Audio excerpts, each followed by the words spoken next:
حدیث نمبر 930 بوادہ فی المرأۃ تحیض بعد الافاضۃ، طواف زیارت 12 ذی الحج کو جو طواف کیا جاتا ہے طواف زیارت ہے، فرض ہے یہ۔ طواف زیارت کے بعد اگر عورت کو حیض آ جائے، پیریڈ شروع ہو جائے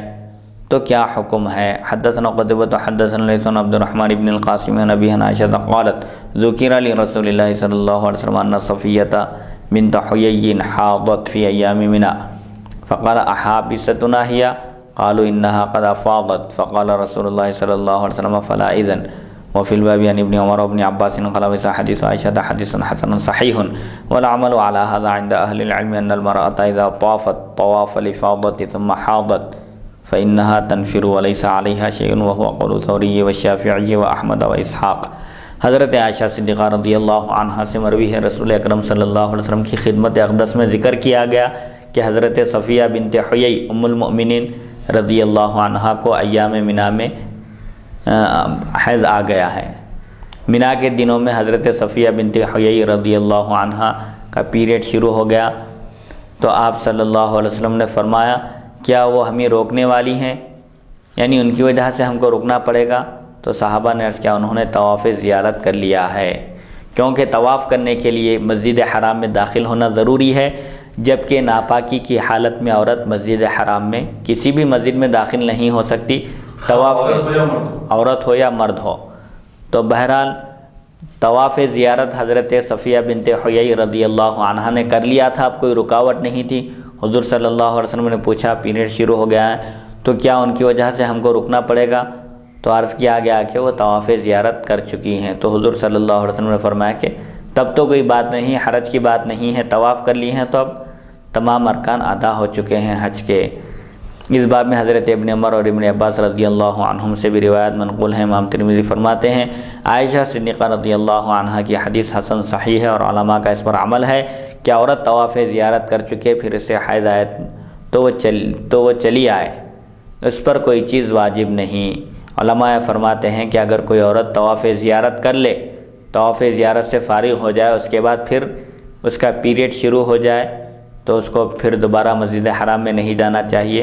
اب آگے کے مناسک اس کو ادا کرتے رہنا چاہیے اور اس پر کوئی چیز واجب نہیں ہوگی، یعنی دم وغیرہ لازم نہیں آئے گا، کفارہ وغیرہ دینے کی ضرورت نہیں ہے۔ سفیان ثوری، امام شافعی اور امام احمد، امام اسحاق اور امام اعظم ابو حنیفہ رحمہ اللہ کا یہی قول ہے کہ طواف زیارت کے بعد اگر پیریڈ شروع ہو جائے تو اس سے حج پر کوئی حرف نہیں آتا، حج ادا ہو جاتا ہے اور اس کو کفارہ وغیرہ دینے کی بھی ضرورت نہیں ہے۔ حدیث نمبر 631 حدثنا ابو عمار حدثنا عیسی بن یونس عن عبید اللہ عن نافع عن ابن عمر قال من حج البیت فلیکن آخر عہدہ بالبیت الا الحیض ورخص لہن رسول اللہ صلی اللہ علیہ وسلم قال ویسا حدیث ابن عمر حدیث حسن صحیح والعمل على هذا عند اہل العلم۔